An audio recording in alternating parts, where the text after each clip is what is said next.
नमस्कार। मैं doctor Rajiv K Sharma, chairman orthopaedics, Moolchand hospital, New Delhi. आज हम बात करेंगे why not to delay your knee replacement if it is required. ये बहुत बड़ा सब्जेक्ट है कि इफ इट इज रिक्वायर्ड। इससे पहले के वीडियो में हमने डिस्कस किया था कि how to know that when this knee replacement is required by the patient. If the patient has a structural damage to the knee joint, इसका मतलब हुआ कि पेशेंट को घुटने की कार्टिलेज में स्ट्रक्चरल डैमेज है, यानी कि कार्टिलेज थिन आउट हो गई है या डैमेज हो गई है पूरी तरह से। जब इस पेशेंट का हम वेट बेयरिंग एक्सरे करेंगे नी जॉइंट का, तो उसमें मीडियल साइड का जॉइंट अक्सर करके उसका स्पेस कम दिखाई देगा, क्योंकि कार्टिलेज जो कि ट्रांसपेरेंट होती है एक्सरे में, वो लॉस्ट हो गई है, वो खत्म हो गई है।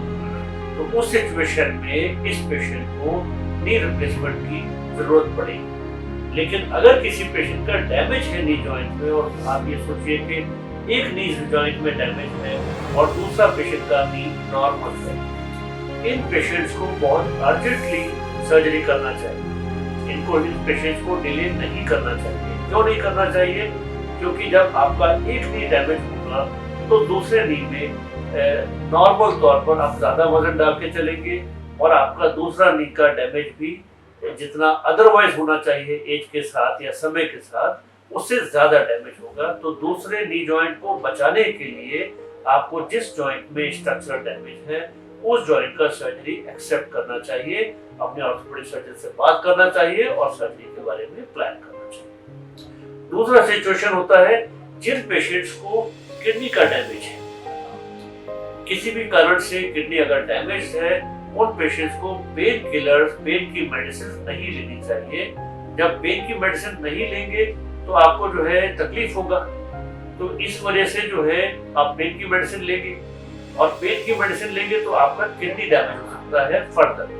तो उन सभी पेशेंट्स को जिनको किडनी का इशू है, उनको नी रिप्लेसमेंट का अर्ली सर्जरी एडवाइजेबल होता है। तीसरे वो पेशेंट्स होते हैं जिनको डायबिटीज है, और जिन पेशेंट्स को डायबिटीज है साथ में एक जॉइंट का आर्थराइटिस है, उन पेशेंट्स को भी, क्योंकि उनको एनाल्जेसिक्स को अवॉइड करना चाहिए, क्योंकि डायबिटीज भी किडनी को डैमेज करेगी, और अगर वो पेन की मेडिसिन लेंगे तो वो भी डैमेज करेंगे। तो इस वजह से उन पेशेंट्स में भी नी रिप्लेसमेंट अगर जरूरत है तो आपको अपने ऑर्थोपेडिक सर्जन से बात करनी चाहिए, और आपको अर्ली स्टेज में नी रिप्लेसमेंट को एक्सेप्ट करना चाहिए। अदरवाइज आपका किडनी का भी रिस्क बढ़ता है because of the pain killers, और आपका दूसरे जॉइंट जो आपका आज के स्टेज में रीजनेबली नॉर्मल है, उसमें भी डैमेज बढ़ता है, और अल्टीमेटली आपको हो सकता है कि एडवाइस दोनों नी रिप्लेसमेंट का वो आपके सर्जन के थ्रू हो। तो उस सिचुएशन से बचने के लिए अगर एक नी में डैमेज ज्यादा है तो उसको जितना जल्दी हो सके उसको ठीक कर लेना चाहिए। I think this is a very important aspect उन पेशेंट्स के लिए जिनका सिंगल नी का इन्वॉल्वमेंट है आर्थराइटिस के द्वारा। Thank you so much.